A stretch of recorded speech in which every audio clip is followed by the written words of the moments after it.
Hello everybody, how's your headspace? Welcome to episode 19, Communication, the Art of Connection. What is communication all about, and how can we master it and make it work for us? Is communication just an exchange of words? Well, it can be for some, but in reality, words only make up around 7%. The rest is made up of tonality, coming in at 38%, and the remaining 55% goes to body language. Hence, actions speak louder than words. I do believe this is how social media posts and text messages have caused so many arguments and offence to people because the words are there with no contexts. Would you agree? Let me know in the comments.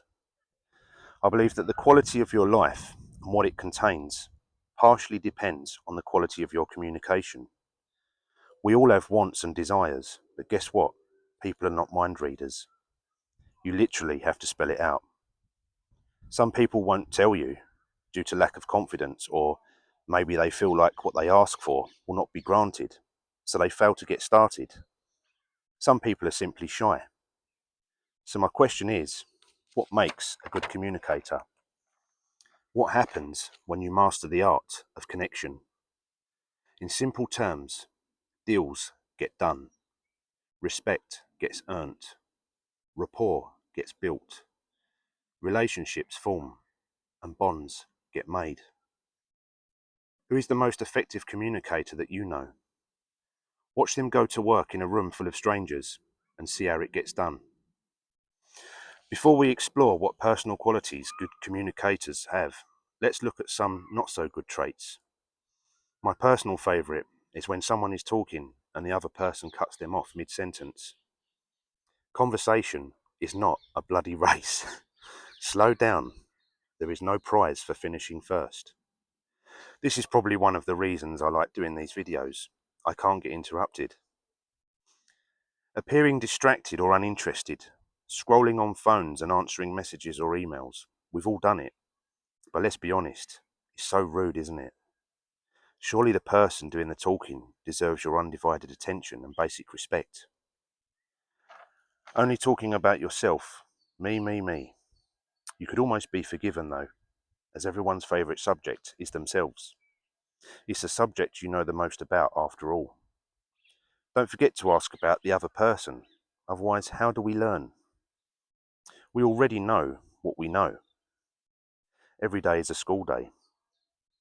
Now let's take a look at what makes an effective communicator. You have 2 ears and 1 mouth for that reason. Use them in that order. In other words, a good listener is far ahead of a good talker. Listen to what is being said with understanding and interest. Throw in the odd nod of the head to show that you are still listening, but not too excessively. You don't want to appear like one of those novelty nodding dog souvenirs. Ask questions about the subject matter. It shows that you've been listening and that you are more likely to learn something. The more you listen, the more they talk. Good communicators broker deals. Not only do you get what you want, but a good deal is when both sides win. You understand each other and you come away feeling like you own and you have not been sold something. Now this is an important one which I've seen many people get wrong. It's learning to read the room. Feel the energy. What does the energy want? What is it saying? You wouldn't walk into a funeral with bouncing energy and shouting, "Oi, oi, cheer up everyone, it may never happen." There's a time and a place for everything. Match the pace and the tone. If you are talking to a loud character, you can look at it 2 ways. If you need them to calm down a bit or talk quieter, sometimes lowering your tone or your own volume subconsciously makes them adjust their tone and they will come down to your level.